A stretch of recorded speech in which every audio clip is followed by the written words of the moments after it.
Welsh squad for the internationals in November, folks, is out. There's a fair few uncapped guys and the return of a few experienced ones. We'll go through the squad, some of the fixtures, and you guys can let us know your thoughts on how you reckon Wayne Pivac's boys are going to go in November. If you want British and Irish Lions gear, by the way, they're always getting rid of it since the tour concluded a wee while ago now. If you're looking for specials, check the link down in the description. Loads of gear going for hopefully pretty reasonable prices because, as I said, British and Irish Lions tour ended a wee while ago, but get ready for the next one if you want some gear. For this Welsh squad, there's certainly the return of a few old faces.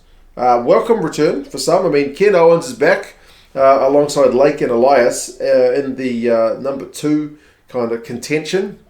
Having the Sheriff back is certainly a welcome thing. I was a little bit surprised not to see Bradley Roberts, seeing as he's playing his rugby in Wales now, but he is in absence. The propping stocks are pretty much the same. Sam Wainwright was impressive when he played South Africa in July, so I'm pleased to see him get a crack, but there's no Reece Carey, and Pivac directly mentioned him basically saying he's not fit enough. He has not got the conditioning at the moment, so to be honest, I was a little bit surprised by that because I thought he'd been playing pretty bloody well for Cardiff, but not to be for him. The locking situation is pretty stable. I don't think there's any kind of big dramas there, although Seb Davis is on the list of injuries, and the list of injured guys is pretty long. I mean, Wyn Jones and Leon Brown are certainly not there in the squad because they are unavailable. And then when you look at the loosies, like there's no Josh Navidi, there's no Tane Basham, these guys are injured as well. So the loosies is maybe one area of a little bit more contention because you got Faletau, Lydiate,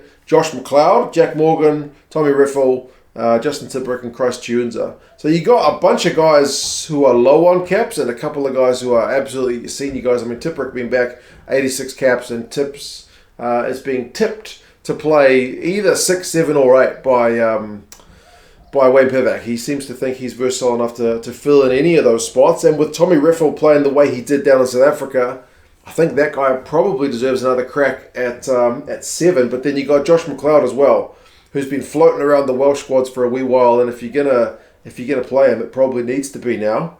And then also Jack Morgan, who's just been an absolute tackling machine for the Ospreys. So I don't know. And then Tuenza, who's that lock loose forward guy, who maybe covers the bench spot.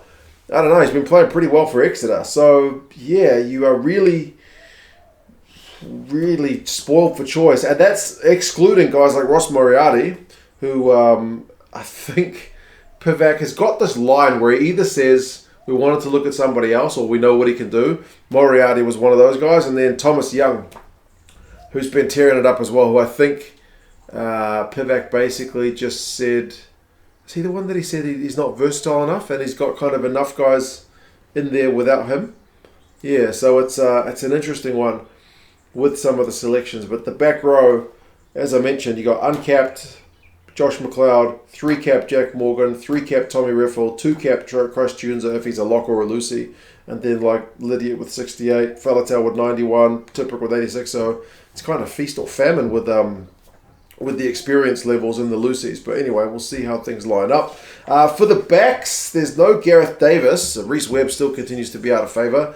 Dane Blacker is one of your uncapped guys. I guess it's time for him to get a crack, and I'm pretty sure Pivac literally said that he knows what Gareth Davis can do, so hence Dane Blacker's inclusion. Sam Costello is another uncapped guy, and maybe takes a spot of Callum Sheedy, because Callum Sheedy, I think, is suffering from the fact that he plays in the Premiership, and Wayne Pivac can't get him in camp as long as he would like, as opposed to the domestically placed players. So, I mean, congrats to Costello. From what limited amount I've seen of him for Scarlets this season, has been a proper excitement machine player, so hopefully he gets a go. And then you got a senior guy alongside him with Reece Preston. Obviously no Dan Bigger. I forgot to mention him. The captain is unavailable with injury.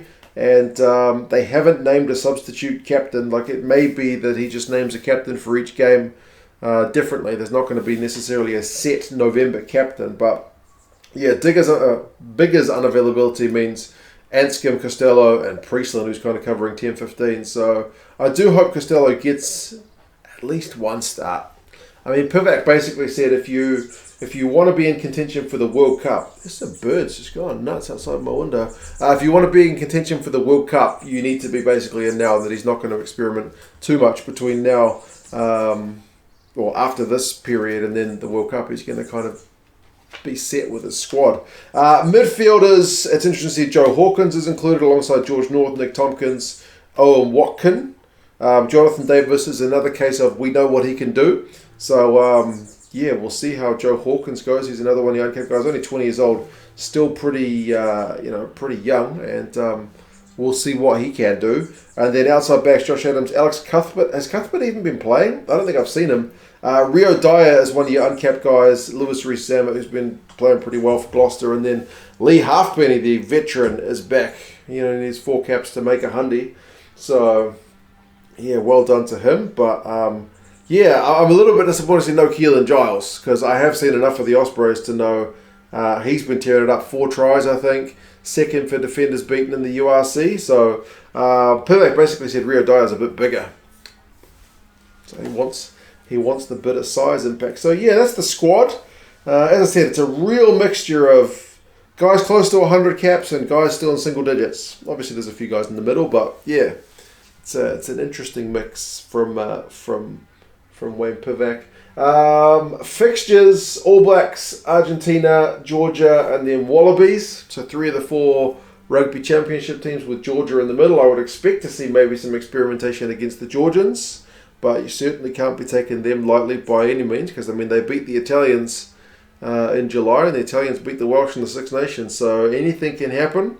I guess you got to be targeting 3 from 4 if you are Wayne Pivac or Welsh fans, but yeah, we'll see how things go. What do you guys reckon about the squad? What is a realistic expectation? And yeah, who else is missing? Who's a bit lucky to be included? And yeah, I'll talk to you guys again soon. See you later.